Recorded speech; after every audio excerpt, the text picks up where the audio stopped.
All right, Chris, today we're talking about sales and being authentic in that process. Talk about that a little bit. Yeah, I think that's critical. I think everybody's interacted with a ton of different salespeople from all over, lots of different industries. Yeah. And I think everyone would say that they've run into people during that process that are not authentic, that it's very obvious when you're talking to someone if they are not truly saying what they believe or truly being authentic in their personality. They're putting on a sales front or whatever. Yep. And, it's funny. My wife will even say, she used to work in a department store, and when she answers it, she calls it her phone voice, right? She has a phone voice. Oh, yeah. When she answers the phone. And it first of all, because she doesn't like to do it. And so she has to put on this personality that isn't authentic to her, right? But customers can see right through that, and they see it in your body language. They see it as you're talking, and most of the time, if you're not being authentic, then you're not going to make that sale. And everybody talks about a used car salesman and that they've got a terrible rap as far as, because there's some damn good used car salesmen. Yeah. But they get a terrible rap for whatever reason. But I think part of it is because people have run into those situations where those people are not being authentic, and you see it's very, very obvious. You see right through it. Either they don't believe in what they're selling, they're not the one making the decision, so it's very hard for them to be a part of that process and own the process. Yeah.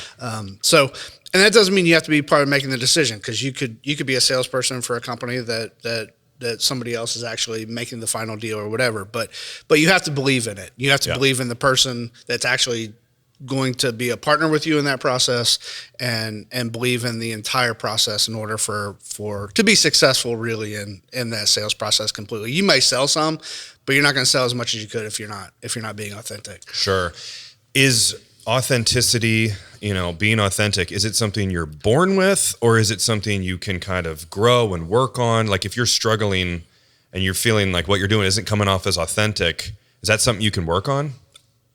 Repetition is key. So, Rob and I joke with our company about the first time that cameras are put in front of us as far as making YouTube videos and all those things. And we look like deer in the headlights. Right. And it's funny because I think most people, when a camera's put in front of them, you just freeze.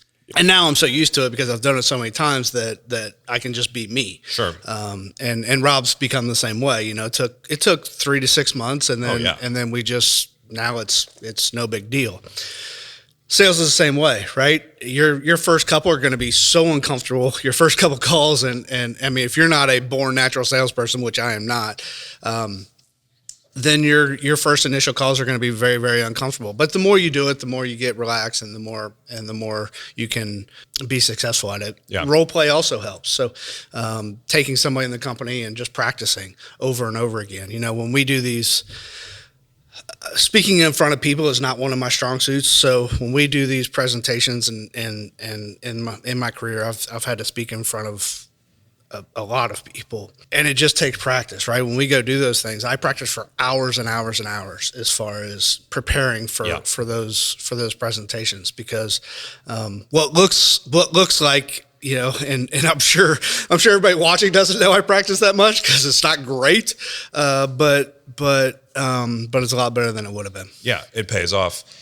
I mean, that leads into the question of like, if you're going to do a sale, you should have some kind of a script, a plan, but how do you make that not be too much like, I'm not even listening to what you're saying because I'm waiting to get to my second bullet point. So you kind of need to mix really listening to them and addressing that question, but also then being ready to get across what you want to get across. But you got to mix the, formulaic script with being authentic to actually listening to them. Right. And I think bullet points help. Not scripting the whole thing. And again, that just takes practice, right? Yeah. So bullet points definitely let you be your own personality and I think scripting, as we've gone through these processes and developing these these processes internally for us, scripting only goes so far because the true personality has to come out. So one of the companies that we model some stuff after, a salesperson visited my house, and it was just a fantastic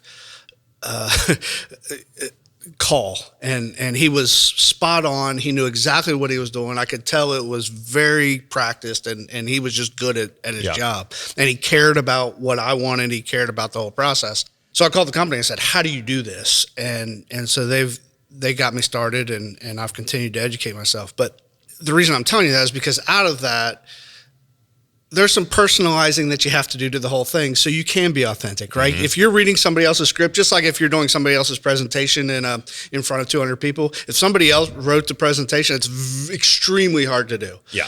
You have to add your own spin on it. You have to add your own personality to it, and it becomes much easier. I'm a big believer in people want to talk. They want to tell their story. They want people to listen to them. So if you're trying to sell something to be authentic, asking them questions, you do want to listen and you do want to care, but really prompting them to kind of tell you more and you act interested, which you should be to be authentic, be interested. But hearing more about them makes them buy into what you're selling more. I think understanding and truly believing that you are the best option for them. Yeah. In some cases, I've been on a sales call where I literally looked at the person and I said, "We are not the company for you. I'm sorry that we came out here and wasted your time, and we are not the right fit for what you want." Right. And that also carries a lot of weight. Right. So you're going to run into those situations as well. You're not for everybody. We talked in another episode about everybody's not your customer. My problem is I didn't recognize that before we made the appointment, right? Yeah. And if this is years ago, but if we had the processes we have today, we would have recognized that before we even went. So yeah, and not waste your time. And not waste my time. We've talked a lot about and the customer's time. That's straight exactly up. it. Yeah. So not only are we wasting my time, which is very important, we're not wasting the customer's time, which is also highly important. Yeah. We've talked a lot about how in this series about getting an office manager and taking less of the weight and stress of doing everything yourself off of you, because I think there's some truth to be said about if you're worried about every single thing in your business and you're doing everything yourself, you can't really be there as much in tune with the customer you're trying to sell because you're worried about everything. So kind of being smarter about your business allows you to focus on that one customer at that one time and be authentic and not be thinking, "Oh God, I got to change the garbage bags in the bathroom back at the office or something because no one else is doing it." So not spreading yourself too thin, I think also lets you be more authentic to the person you're on the phone with or in person with at that time. Yeah. And there's some things that we'll dive into some other time, but there are some things that you can tell that the customer does recognize you are being authentic by the way that they react, right? So you can get some feedback, not verbal feedback. It's not like the customer's telling you, "Man, you're being really authentic today."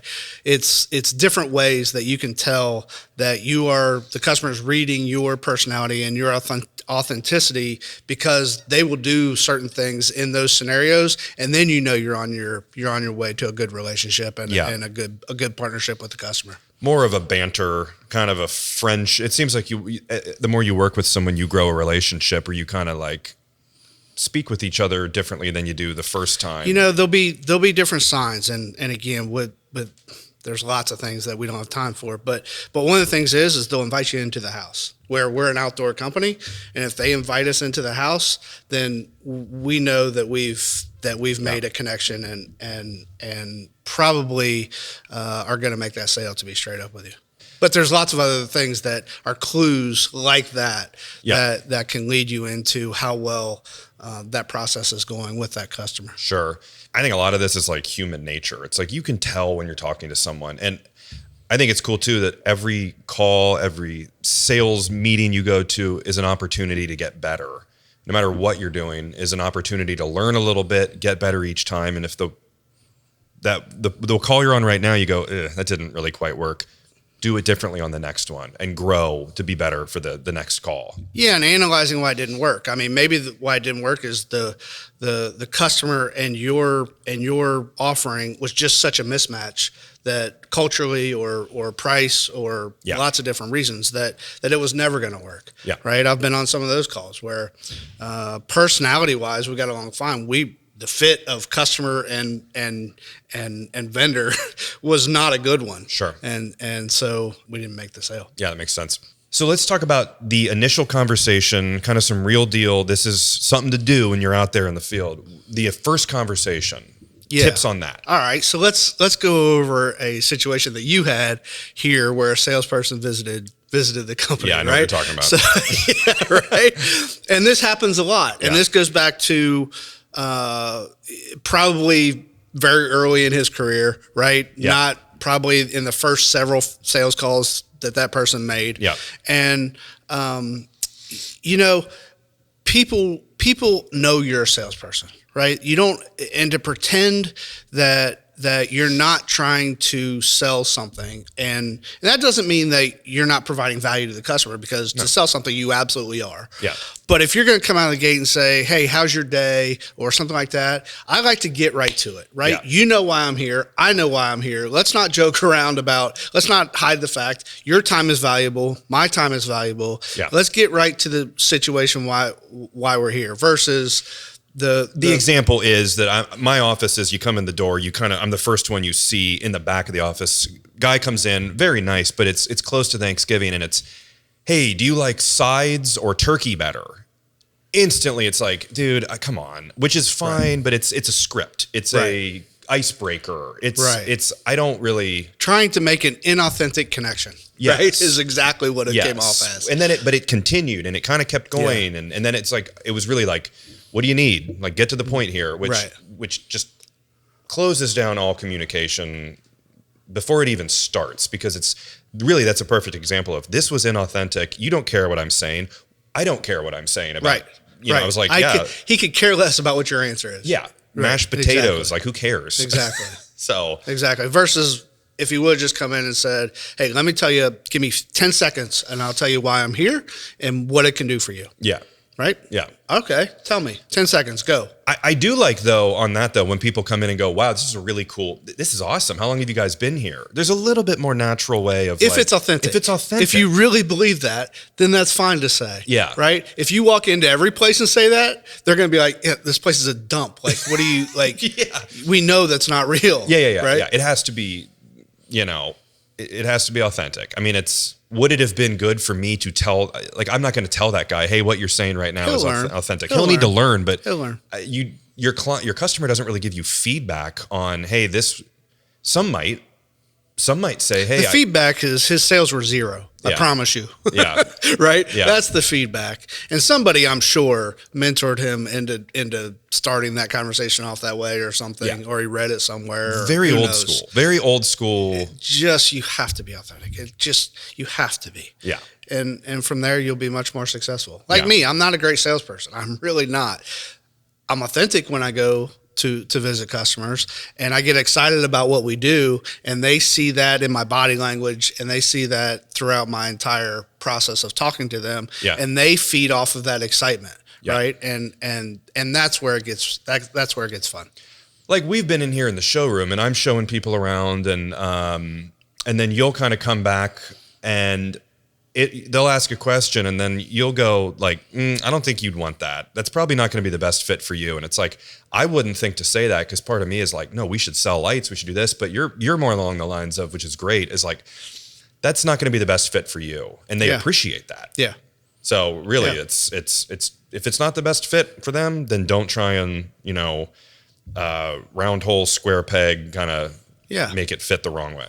Yeah, I do want the sale. The customer knows I want the sale. There's no question they know that, right? Yeah. But I also want them to be happy at the end, because I want to maintain that customer for a very long time and provide other value and services to them. Sure. Yeah. Okay, great. Well, this has been a great talk about authenticity. I hope you guys enjoy this. Be sure to subscribe on YouTube. Find us at havenlighting.com and on all social platforms at Haven Lighting. So we'll see you next time.